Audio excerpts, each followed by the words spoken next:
Hello, everybody, and welcome to this week's episode of iCast Fireball, an actual play 5e D&D adventure where we go through the campaign Skulls and Shackles.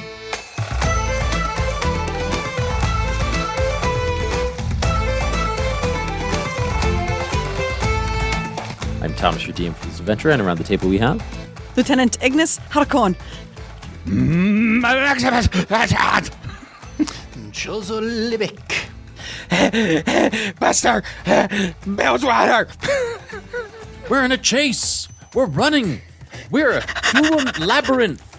As a Minotaur, although it may not be immediately aware that we're in trouble and danger, as this Benny Hill situation is going on, the rest of the crew is running away from Erzul. The six of them, Ignis actually leading the way with the compass, and the rest of the crew following close behind. How will they get out? They'll probably run, and that's where we're going to see them get out this week's episode of iCast Fireball. Or so we hope. We jump to the top of combat here. Flashback. No. We jump to the top of combat. Flash forward 2 months. Where... Flash forward. Yeah, pull season 1 here. Still running. Still running through the labyrinth.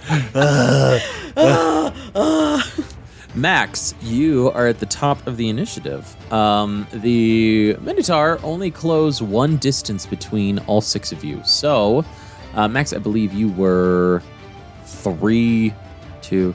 So you are 2 units away from him now. Okay. I will run. Okay. So run and dash, yes? Yes. Great. Sounds good. You are now 4 units away. Ignis, we jump to you. You're in the lead. You were 5 units away, I believe. She will run and dash and realize that she's going to quickly outpace the bunny and many people behind her. So I don't think you can outpace me. No, quickly. but you have 2 people that are running with you that are only going 60 Civilians. feet. You and I can go I'm 80. not going. I'm going with you. I'm right with you. I'm not. You're with not them. gonna I just run told with them them? to. I told them to run as fast as they could. I didn't say I was gonna slow down for them. I'll stay behind with the rest of the slow people. It'll be fine. Oh no! Okay, well then Ignis won't hold up and wait for all of the slow pokes behind her. She'll just run her full 80 feet. And every time she will use her bonus action to remanifest that echo. The echo cannot be farther than 30 feet behind her. So it'll always be about at least 1 distance behind as they're moving forward. But as they're running through, she'll always be pulling a new echo, a new terrified member of the labyrinth into existence, hopefully to confuse a Minotaur if they ever got that close, which hopefully they won't. Great. You being 9 units away from the Minotaur, you feel very confident that it would be difficult for this Minotaur to catch up to you in its current state. I don't know although that. you're not I don't know currently that. aware of its current state. So, yeah, you're like, he could be right there. So Ignis is just pounding pavement and pounding earth and running, and her soldier mode takes over of keep that breath even temp even run, as Buster's just bounding next to her. They're just running in step next to each other. Mm-hmm. You do feel that you're actually halfway there, though, and you are on your way. Buster, we jump to you. You are going the same pace as Ignis, yeah? I will go a little slower than Ignis, only because there's so many twists and turns in the labyrinth. I don't want the people we are leading to lose us. And so I will operate as an in-between Ignis and the people following. So I'll stay maybe a few feet. I'll pause occasionally, just look back and make sure when they see, then they turn a corner, they see me, and then I bound ahead. Very not super far behind, just a little bit, but I will still use my bonus action to add the 20. So if I use one action to wait, or one and then my movement to move 30 and then 20, so I move 50. I move 50 once, you know what I mean, but then the next time I'm going to move 80 again. Just kind of, that's the way I'm parsing it out in my head. Okay, Ignis, you're 7 away from the Minotaur. Buster, you're 6 units away from the Minotaur. Chozo, we jump to you, having just successfully flipped the bird. You are cruising then? Yes? Yeah, is there any chance that I can still have, like, line of sight on the Minotaur? Ooh. Or have we turned too many corners by this point? You've turned too many corners to have line of sight right now, but if the Minotaur ever recovers, chances are you'll have a chance to have line of sight in a bit. So I'm not saying that it's impossible. Yeah, because my bonus action glitch does have a range of 120 feet, so if I did have line of sight on him, I'd be able to pop him again. But as it is, he's having a bad enough time. I'm just going to, with the 2 remaining NPCs who are slow like me, just going to be like, yep, let's keep going, and just keep running, dash. Yep. And that is what happens. They're going to go on your turn, Chozo. Just kind of moving. And you are only 5 away from the Minotaur, 5 units. And then it's the Minotaur's turn. Hey, he's in a sleet Okay. storm. Dexterity saving throw. Okay. Rolled a 19. Huzzah. Okay, so he doesn't fall prone. Still difficult terrain. Still difficult terrain. So his 80 feet, Still spike growth? still spike growth. Yep. He has 20 more feet of spike growth. So go ahead and roll that, please. The Wampas, I think is what it's called. They're called. You got the thwomps are the ones that fall down from above, and the womps are the ones that have, like, the bandages on their back. Like the 2 feet, little feet. Yeah. 17 damage. Oh my gosh. Stop it. That's what we're doing. That's what we're trying to do. All right. Stop it. Get help. He is now to the edge of the sleet storm, but he had to have his movement. So he has decreased 1 unit of distance between all of you. Very effective, the sleet storm and spike growth is what I'll say. Very effective indeed. Yes, good teamwork. So, yes. This chase, not really a chase right now, but it's only because you are taking it as seriously as you need to be, as Erazul is commenting to the sides. Speaking to you, Buster, in particular, he's really only focusing on you. Like, That's it, Buster. Get ahead of the pack. Save yourself before the others. Yes, keep going. we now jump to the 3rd round of combat here of this chase. Max, it's your turn. With my just innate sense of the spikes aren't spiking anymore. Oh, gosh. Or at least judging, that, okay, he's probably through it by now. I might drop my concentration of spike growth, which isn't an action, that's just a free thing. And I'm just gonna keep running. All right. Sounds good. You are running. And Ignis, you run as well. Yes, on your turn. Great. One more round. At the end of this next round, at the end of the 4th round, you'll get to your destination. So, Buster, you do the same. You're just 1 unit of distance away from her, or do you do something special on your turn other than just run? I think as Buster's running, he's just kind of mumbles to himself. I think part of him is hoping and assuming the god will be listening. He just kind of goes, checkers. Checkers is a good game. Chess is a great game. That's what I love that game. Darts is a wonderful game. These are dumb games. This isn't even a game. We're just running in a maze. This is a boring, stupid game. Whoever made this game is bad at games and bad at making games. You just shamed every child on Earth. I love that. Buster, Erazul, as you're muttering under your breath, just running full speed still, yeah? Yeah, Okay, yeah, great. yeah. But just like, that's just kind of like the external dialogue you're having with yourself. And if anybody else hears, So be it. So be it. From the first world, Ataraxia has a moment where he hears Buster talking about how much he likes darts and feels very vindicated. There you go. Yes. Yes. Awesome.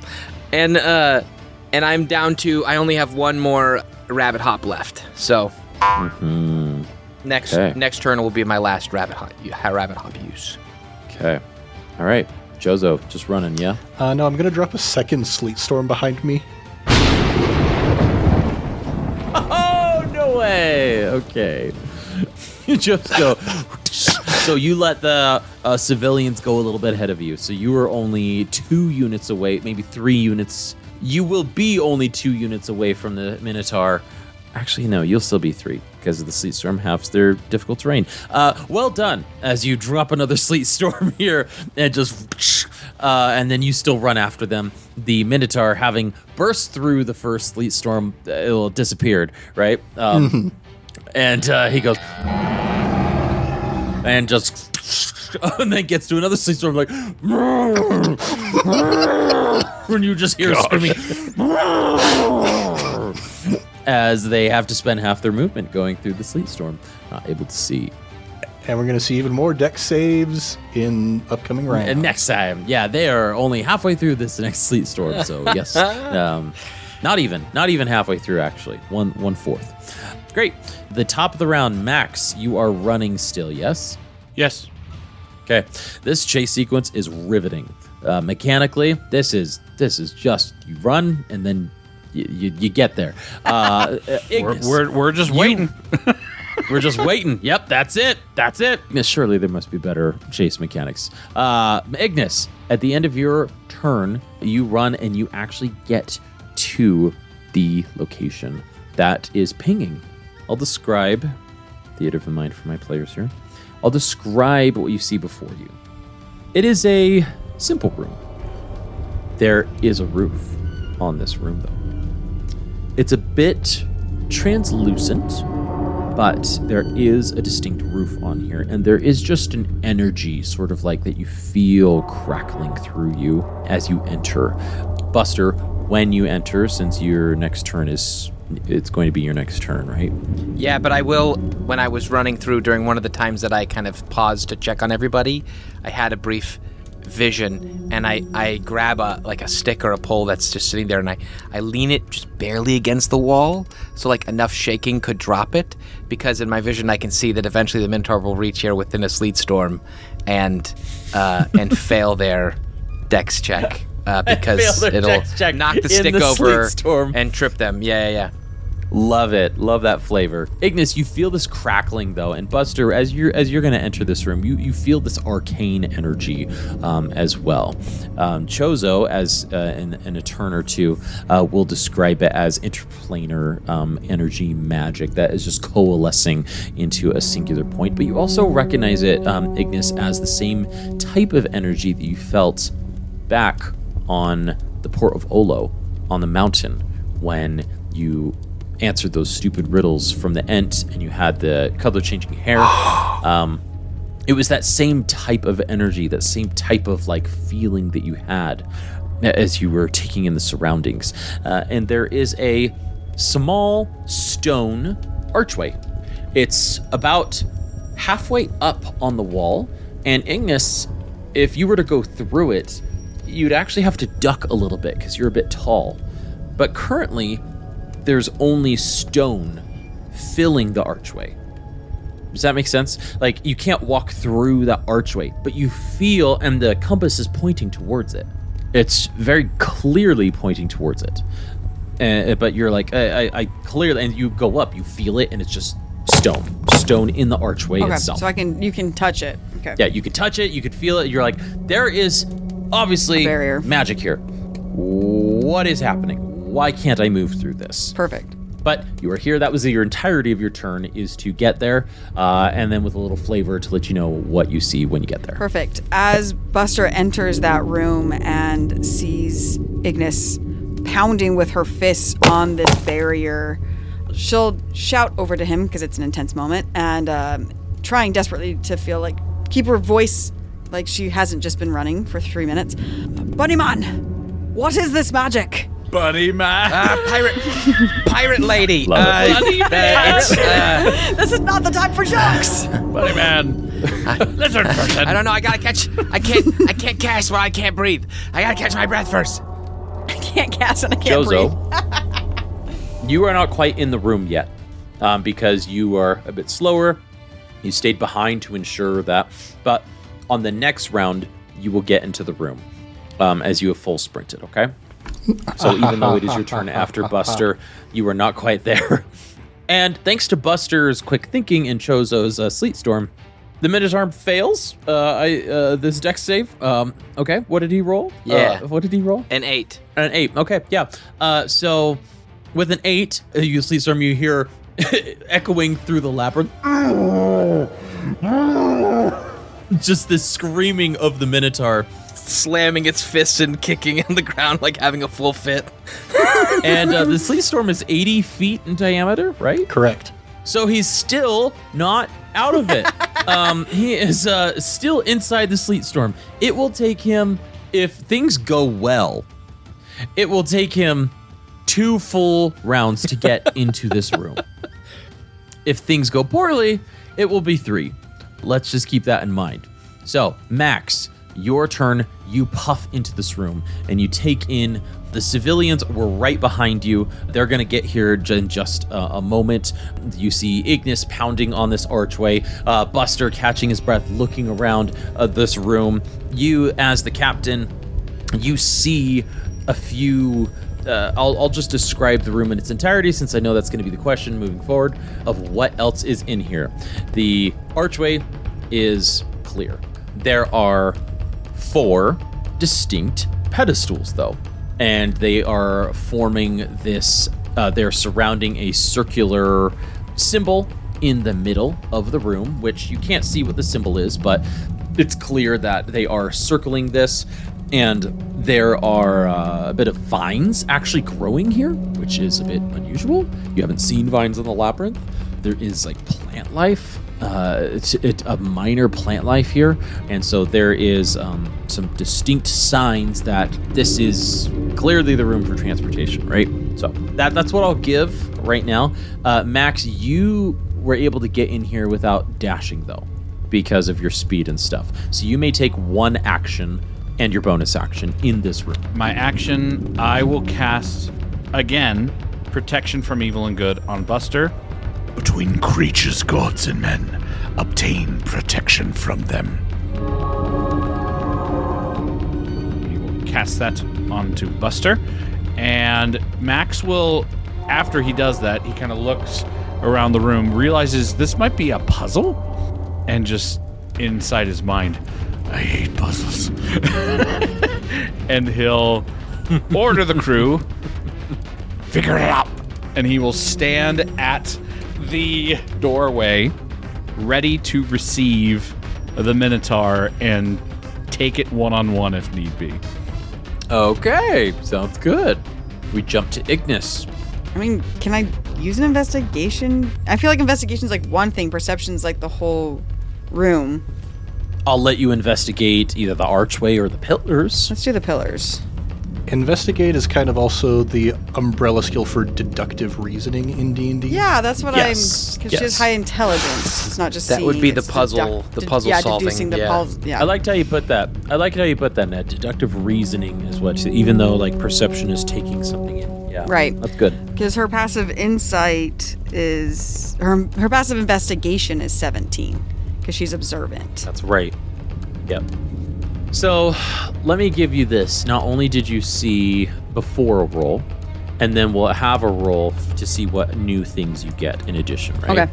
So the archway clearly has similar runes to what you saw in the portal which took Ataraxia, right? The port of Olo. It was very similar. Some of them were filled with dirt. Some of them were filled with like moss. You couldn't read any of them, but you've from your book of the First World, you were able to recognize the symbology of it. Mm-hmm. That's what your passive investigation would give you. And now that that has been unlocked in your brain of like, hey, whoa, hold on. Now going into an investigation check of some of these, I won't call them pillars so much as I will call them pedestals, right? These 4 pedestals surrounding this symbol. You might get something different with this investigation check than before, had you not had that passive investigation, okay? Sure. So go ahead and roll an investigation check. No, that was not very good. Only a 10. With only a 10, you see similar runes, but the lack of a light source, at least in this moment, it is not able to give you more information about what the purpose of these pedestals are. You actually spend most of your turn scraping off the dirt, trying to trace the runes. To be like, well, okay, let's get a clear picture, and that's your more of like the full 6 seconds is to confirm what you've already known, what you already discovered with your passive investigation. But a future roll, a second investigation on a future, although the DC might be a little bit increased, could give you some more. Okay. And trying to pull Buster specifically into this puzzle will relay all of that to him. And as she's pulling, reconfirming, right? Yes, I'm right. This one here. You see this, and pointing out those things to Buster. Okay. So that on his turn, hopefully too. Like an escape room. Quite like an escape room. Like telling everybody, like, I found this. There's a lock. Right. I need a 3-digit combination. Look under the rocks. Get on your back. Look under the table. Buster, it's now your turn. Okay. Buster, he's still getting his eyes used to the ethereal sight, realizing like what a number he must have actually had done on Max earlier with the spell. Because Ignis is like, blah, blah, blah, blah, blah, and he's seeing like a dozen Ignises running around like, hold on. Right. So he's catching his breath. The Max casting the protection from good and evil, if you'd permit me some flavor, but with ethereal sight on and protection from good and evil, I think he starts to see the ethereal hands clasping all around him, and like for the very first time realize how rooted in this he is, and he doesn't do anything about it. He just kind of like, he sees it for the first time, is like, whoa. Well, interestingly enough, the protection from good and evil, actually, you can see, and forgive me, I forgot you had ethereal sight on this whole time. And so while you were running, you would have seen those hands gripping you. You would have seen them clasping and like pulling you down. But when protection from good and evil is cast, you see actually a small barrier has like, and pushed them off your body. And they're like trying to grasp at you. So like you see these ethereal hands like trying to grab back onto you, and they're there, and they but they can't find purchase on you. So they kind of like, okay. And you're able to see that, and that's what makes you feel lighter. All right. So I have a passive investigation of 19. Great.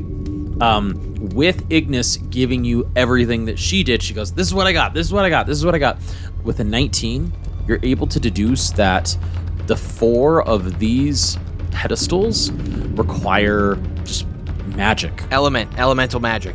Like, yeah, elemental magic if you can, right? Like, it could be, I say magic in general because a investigation check could give you, or an arcane check could give you very specifically what each of these pedestals would require if you want to spend an extra action to do so.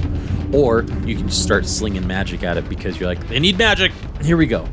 Okay, I'm gonna cast Identify. Okay, great.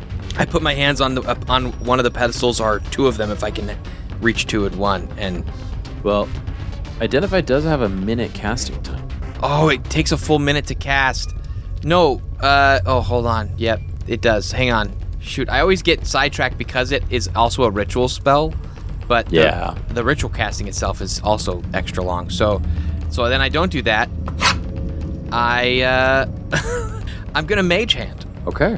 I think Buster, he goes, by my command, a summoned hand, and he just kind of like retracts his an open hand, and there's like an after image and like kind of glowy magic of his hand. Yep. And then he's gonna, like a glove, reinsert his hand into the mage hand and move them together, and put it on one of the pillars and see if there's any kind of reaction. And what spell did you cast Mage Hand at? It's a cantrip. Okay, so cantrip, yeah. You feel that as you put it on the pedestal immediately sucked away your mage hand. Like ate it? Yeah, it ate it, and it gives a faint glow. And a little bit of a hum comes from it. He turns around and says to everybody, they feed on magic. They need a lot of magic. So, I believe that's your entire turn, right, Buster? Yeah, that's my whole turn. Okay, Chozo, you make it into the room. I believe you have to use your full turn to get there. But as you get there just in time to hear Buster go, they feed on magic, they need magic.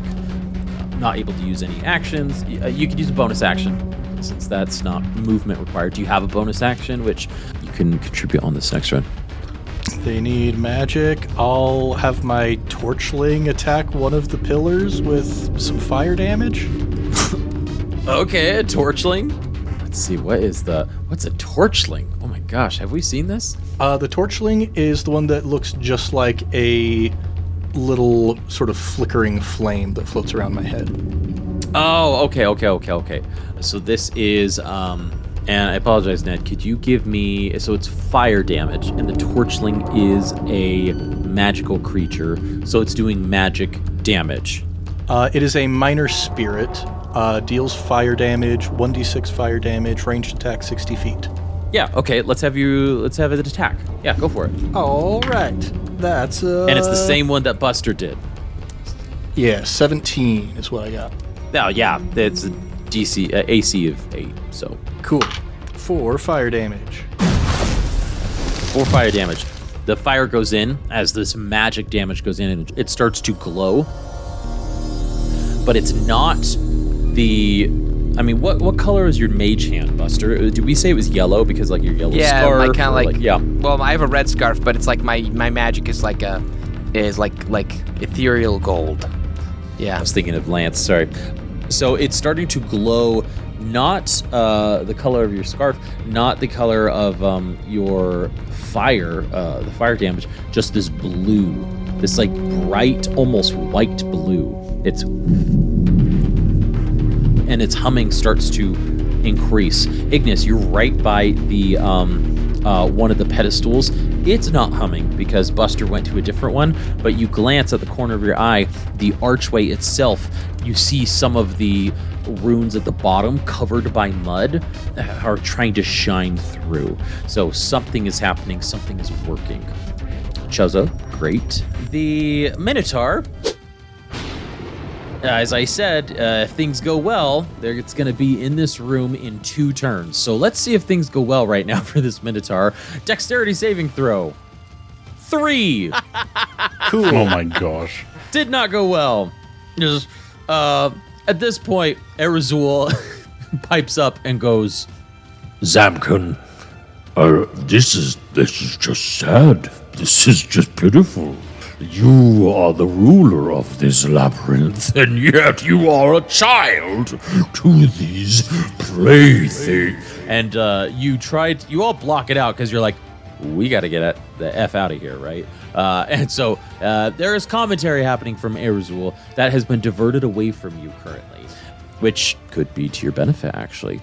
So now, in 2 additional rounds, the Minotaur will get there and cause, hopefully not havoc, but definitely not be there to chat. We go to the top of the round. Max, is your go. You are at the entrance waiting to take on the Minotaur itself. The civilians have walked in with Chozo. They've run in. They're running and they're terrified. They can't contribute, but they are like, they see Ignis wiping off the mud from the pedestal, so they do the same because they don't know what else to do. They're just contributing what they can. Max, it's your go. You hear everything that's been said. You're stoically waiting for this Minotaur ready to take it on if need be. What do you do on this turn? Max will just prepare an attack action in case the Minotaur comes within sight. Great. Sounds good. So just stoically ready. And holding. Great.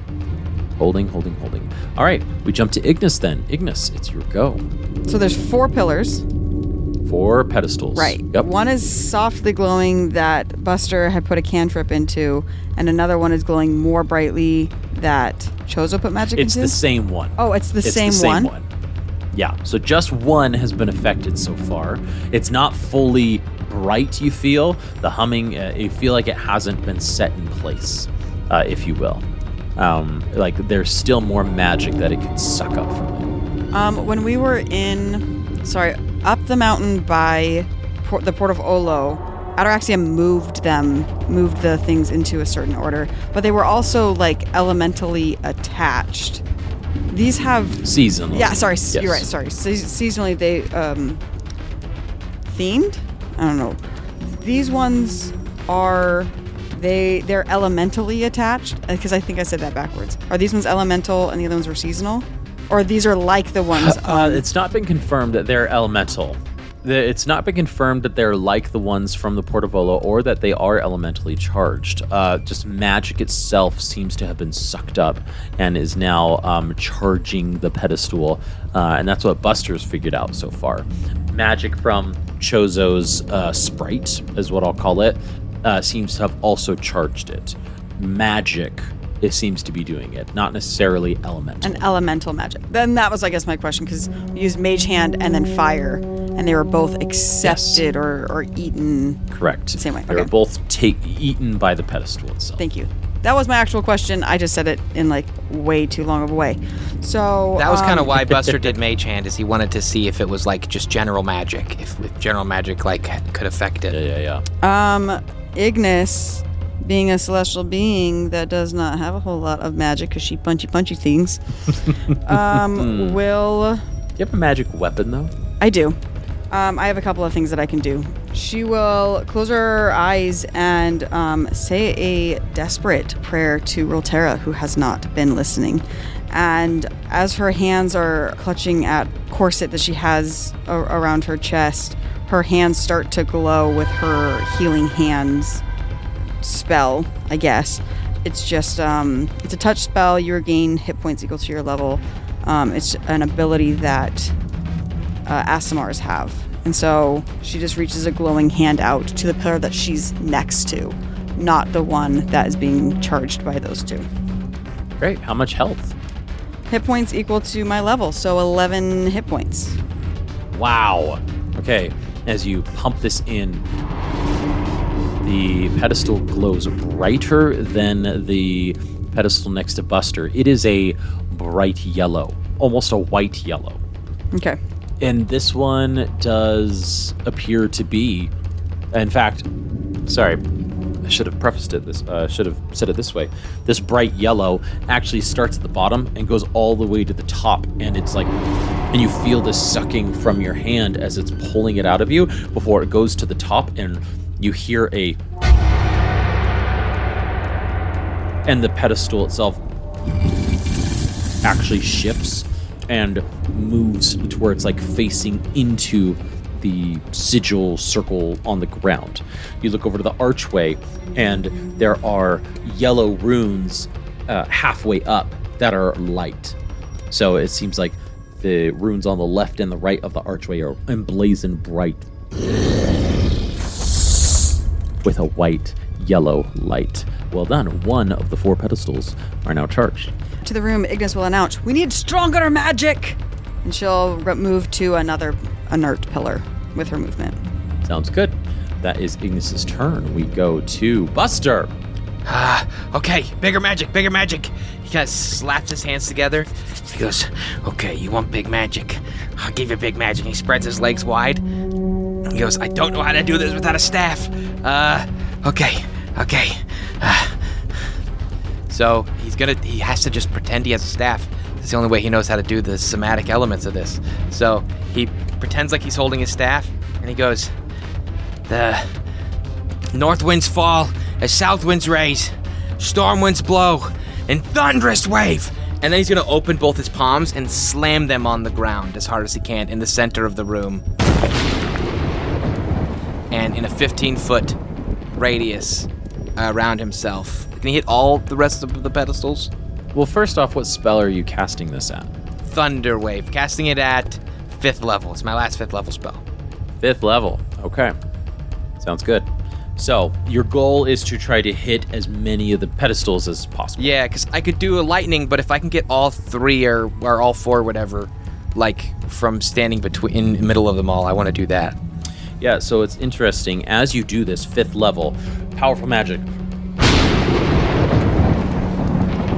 There is I imagine this very cinematically to where Buster says this, and behind you are the civilians, and Buster, as you like slam your hands on the ground, it goes like slow-mo as it's like about to hit you, as your hands are about to hit the ground,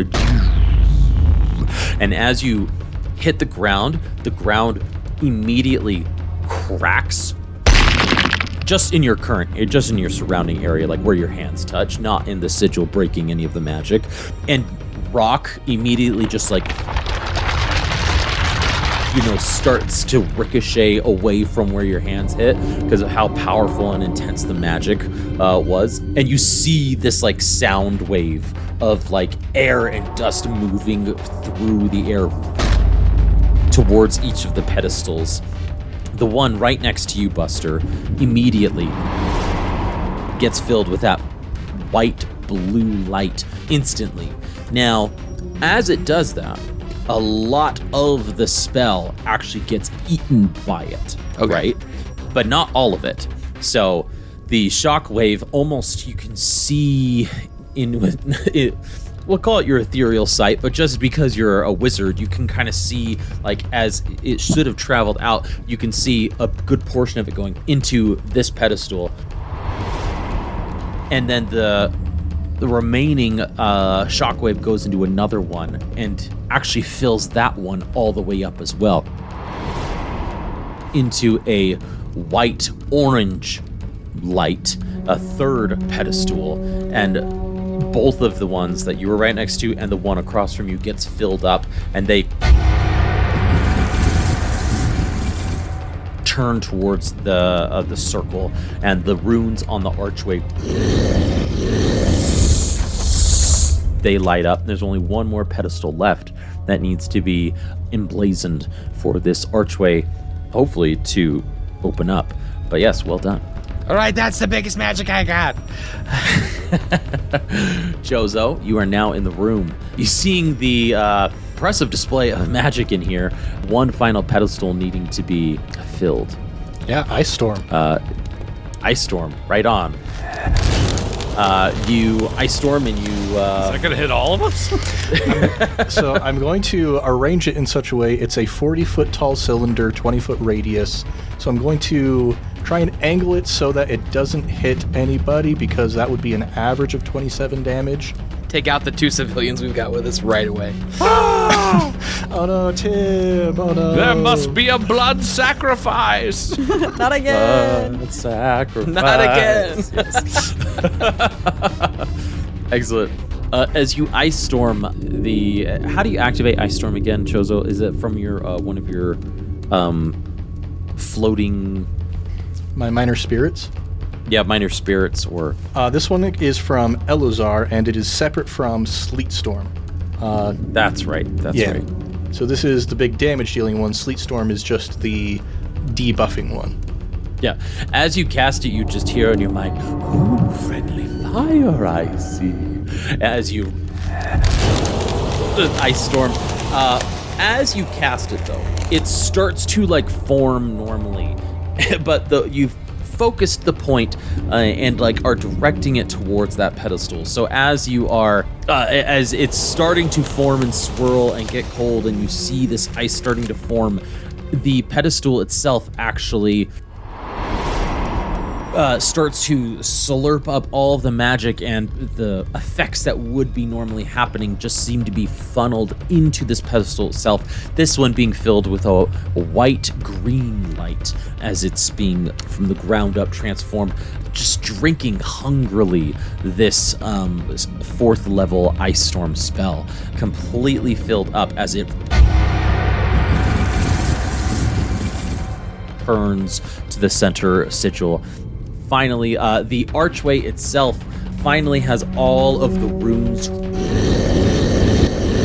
on both sides of the archway filled, but there's still stone in the archway itself. It is not opened up. The center point of where all these pedestals are formed now starts to glow. And seems to be waiting for something. Chozo, I believe that's your turn with Ice Storm, yes? That is my action. Would I be able to perhaps get some Arcana on the glow in the center between the four? I know it's technically an action. For this chase, yeah, I think we do have to honor it to be an action still, since I made Ignis and Buster do actions this time around. So unfortunately, I don't think we can do an Arcana check this time for you. But we'll see if we need to come back to you for another Arcana at the end of the next round. There. All right. The Minotaur, having a real bad day, singing the Daniel Powder song. You had a bad day. Getting berated by Erzul, who should be his friend and ally. Maybe is. He is charging. You can hear him. Max, you actually see him turn a corner.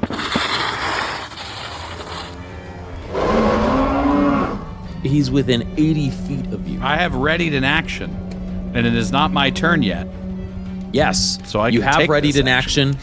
On the next round, they are going to get here. So you can take as they finish their turn, they turn and you may release your ready to action if you would like. I fire with my crossbow. Oh! Yes. Magic, non-magic. It is magical. He presses the button and fire away. Fire away! I love the image of him trusting us to figure it out and just standing guard with his huge crossbow. That's very cool. Yep. Roll, sir. Roll. +1 to attacks and damages, and critical hits get even more stuff. Okay. Cool. Attack. It is a 25 to hit. Oh, yeah, that's a hit. Oh, okay. All right. 14 damage on the first hit. Okay. That is the only hit you'll be able to get off. But yes, 14. Well Why? done. I have an extra attack. Extra attacks don't come into play on readied actions, unfortunately. Really? Yes. That's poopy. Rules is written. It can be hard for fighters and stuff to ready an action that way because they lose out on a lot of their stuff. So, but guess what? It's your turn in the initiative order. How big is the doorway that we're in? The doorway. That I'm standing in. Yeah, it's pretty big. I mean, it's Like, is the guy going to be able to just walk around me, or am I, like, in the way? question. He will be able to walk around you, but it's not expansive, right? I'll say 10 feet wide, right? Okay. So he could, even if he bumps into you and like pushes you slightly out of the way, he could still make it, right? Like if you brace, he could still get around you. And how's he looking injured-wise from that distance away? He's pretty hurt, you know? All the tripping, the falling, and the thorns. In particular, he's running barefoot, bare-hoofed, and you can see all of these like thorns that he's stepping on every single every single step that he's making. He's pretty upset. Okay, Gang, what should I do here? I have two options in my mind. One is just keep doing, at the Minotaur. The other one is take a chance and see if I can help solve this thing. Take the Minotaur out, man. That's my gut. My gut is just put him out of his misery. Okay. Maxwell thinking... Oh, good. Okay, Mac's going to try something here. In trying to take out the Minotaur. He is going to reach within himself. And give me 1 second. I wasn't prepared to do this, but I'm going to try here. Okay. You know what? If you don't make moments epic, what are they for? What are they even for? Max, seeing this Minotaur starting to charge, kind of looks back at his friends, realizing they need a moment or two more to figure this out. Kind of looking back, turns his head toward this Minotaur who's doing his thing, and Max just goes and starts running down the hall. Okay. 20 feet. Okay. And when he gets to about 20 feet down the hall, getting this guy to be 60 feet away, Max will... What is this? He will take out one of his bolts break off the tip of the bolt and just say to himself, No, may paths be sabotaged. Feel this barrage. and he'll throw it out, and he will conjure barrage toward the Minotaur. Ooh. All right. This is where I'm throwing a non-magical weapon into the air. Each creature within a 60-foot cone must make a dexterity saving throw. Oh gosh, he's horrible at dex saving throws. You don't say. But I rolled a 19. Suck. Boo! Boo this man. Finally, this guy rolled Yeah. something good. It's the first Seriously. time. Well, he's only going to take half damage. All right. That's 3d8 damage. Yeah. 3d8. Nice. 18 damage halved to 8. To 9. Yeah. And, I mean, would you consider that a weapon attack? It's a spell, but I'm throwing a weapon. No, it's a spell. No, it's a conjuration spell that uses a piece of ammunition as the component. Yeah. Well, trying to make it epic. That's good. I'd say it was. That's your part of your movement, your action. You have a bonus, and you have the remainder of your movement. Okay. Max will stand there. All right. Hit me! Oh gosh. Could I get everybody's languages that they know how to speak again? Sorry. So starting with Ignis, you speak Common, celestial. Abyssal. No. Common, celestial. Oh, not Abyssal. Because she's an Aasimar. Dwarven, Elven, Sylvan, and Draconic. Common and primordial for Buster. And Chozo, what languages did you speak? Common, Sylvan, Celestial, Giant, and I can understand Aran but not speak it. All right. Let us move to the thing that's going to happen. Thing that's going to happen. Erzul is that same rolling pressure that you felt as Erzul moved towards you shifts in each of your directions, and there is just a booming that says, I don't think you all are playing fair. I need everybody roll me a Constitution saving throw, please. Let's go. Buster. Dirty 20. Nice. Chozo. 6. Okay. Max. 13.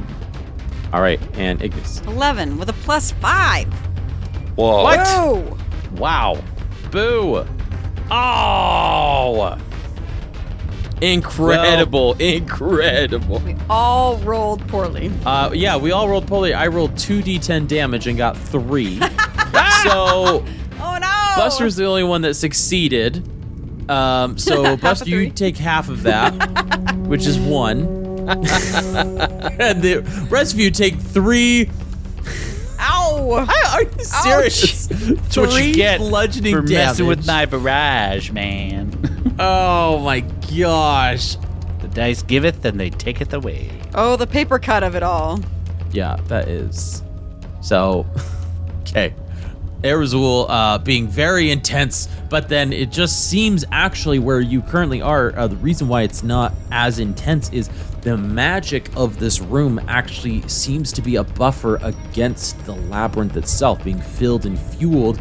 It's almost as if this bridge, this portal, is trying to leave this labyrinth already, right? And so there's this little bit of a buffer to Erzul and his influence on this room in particular. That's flavor is how I'm going to justify that.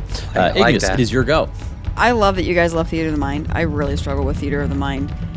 So there's a glowing sigil in the middle of the floor that Chozo had wanted to check out, but he couldn't. Right? There's a glowing sigil on the floor, and then there's the glowing door, and the door is there.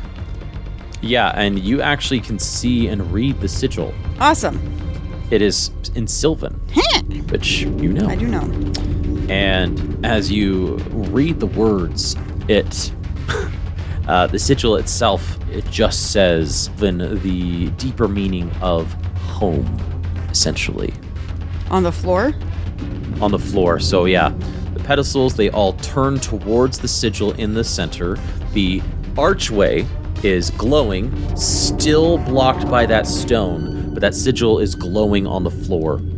And that sigil on the floor just says home in Sylvan. The deeper meaning, more profound meaning of home. And is the door, the stone in front of the door have sigils on it, or it's just the stone that's in the way? Yeah, so it's just the stone that's currently there. The archway itself has the runes glowing on the archway.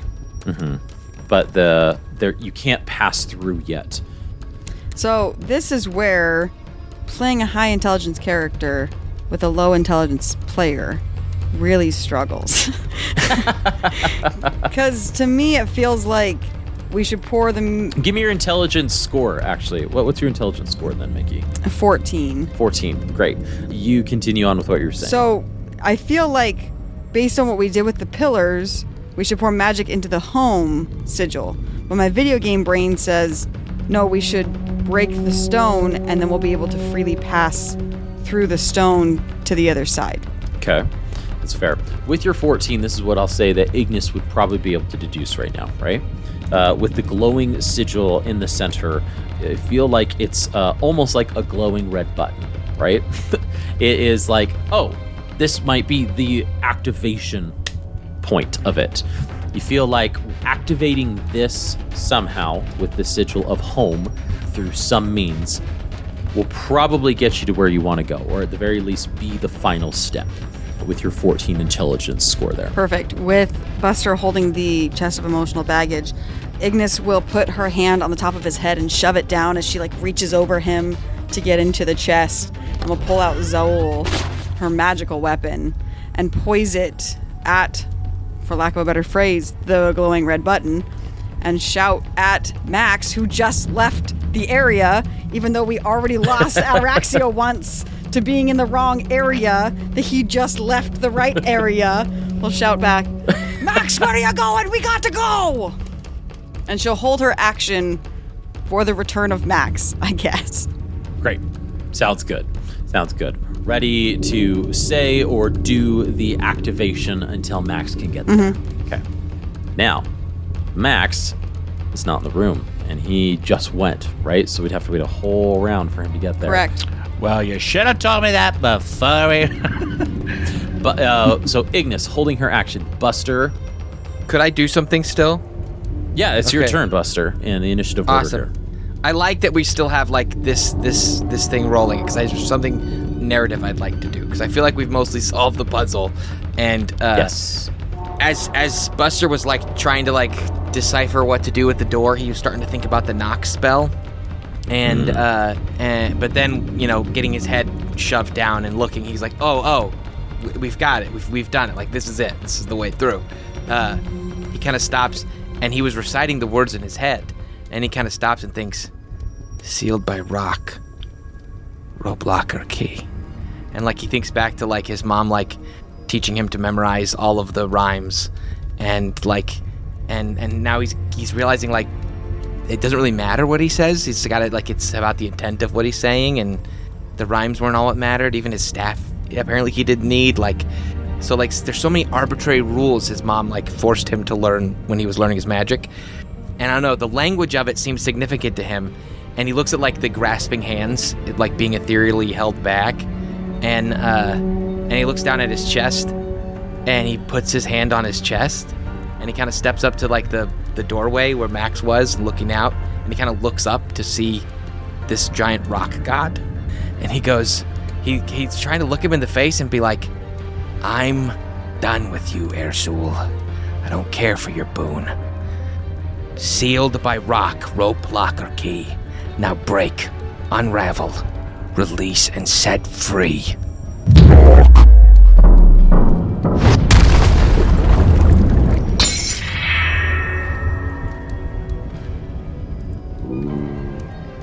Casting knock. Knock on myself.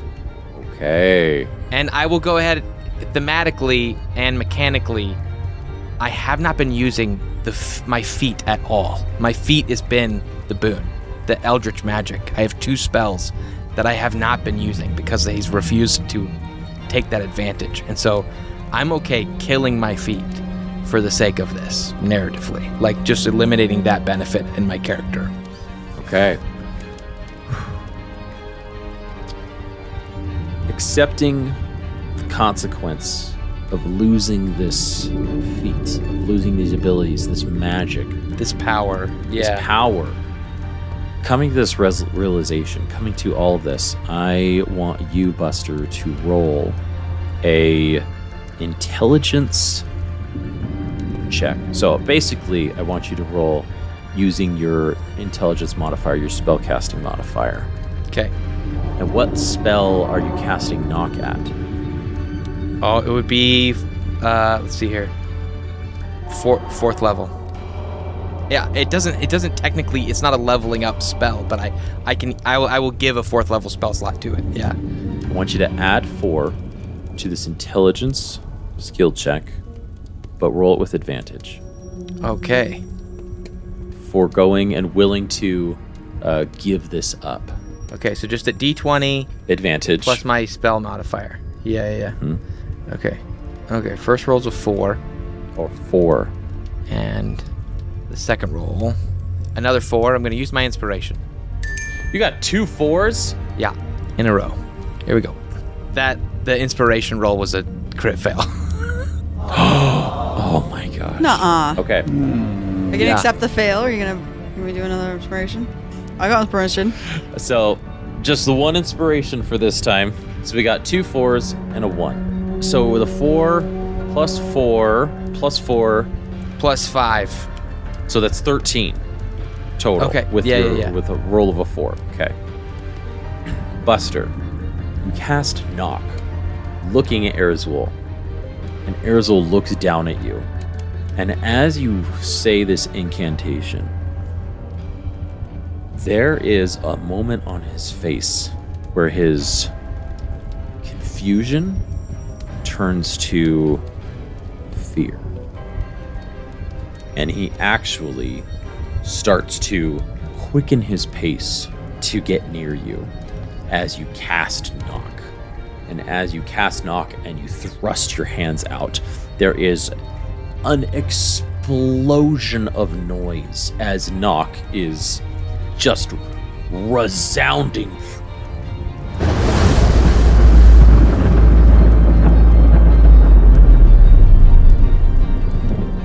The noise smacks Erzul as he's approaching, and he actually gets knocked back a bit, and he stumbles.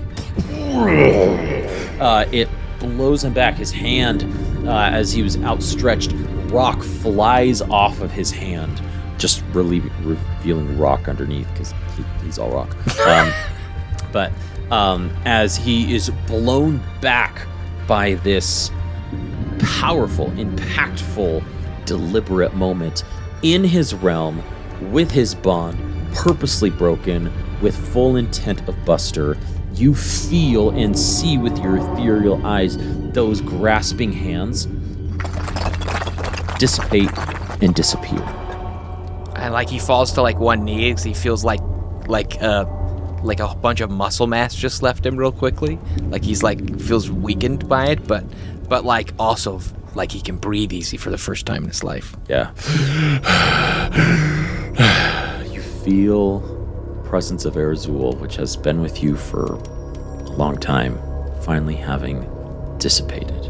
And Erzul, having been blown back, looks up at you, and you can see molten fire in his eyes as he is not playing anymore, not happy, and not pleased with what just happened. Chozo.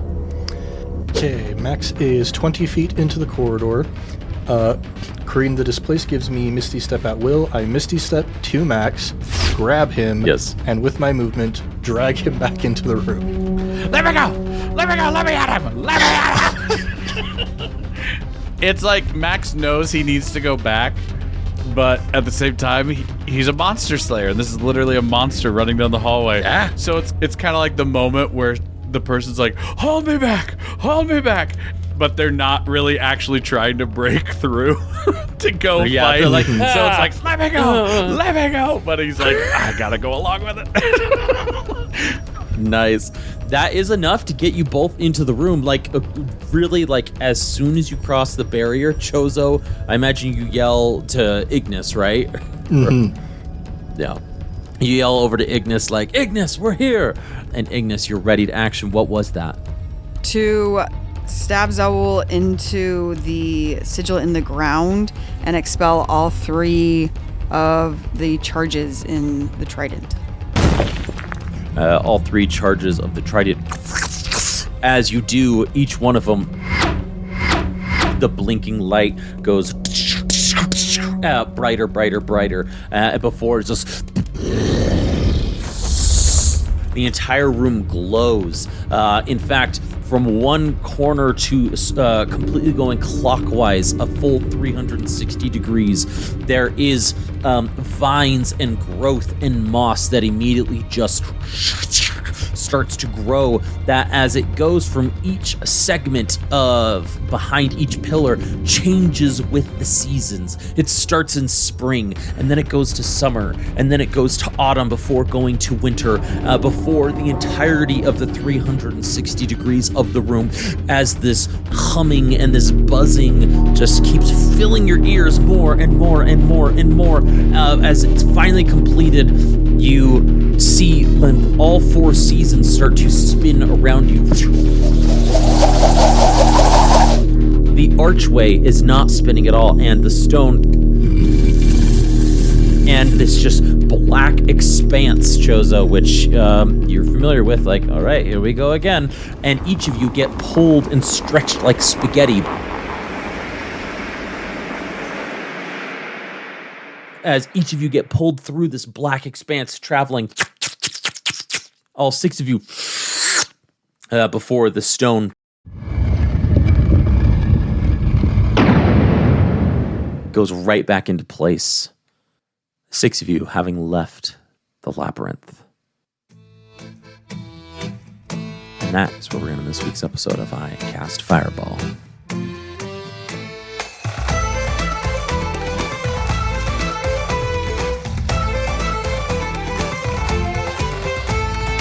I think we found the right door. Man, I bet we found the right door. This planar travel stuff is don't know. crazy, Chozo. Who knows? Oh man, I'm so excited for the next episode when we find ourselves in the 9 hells. Yeah.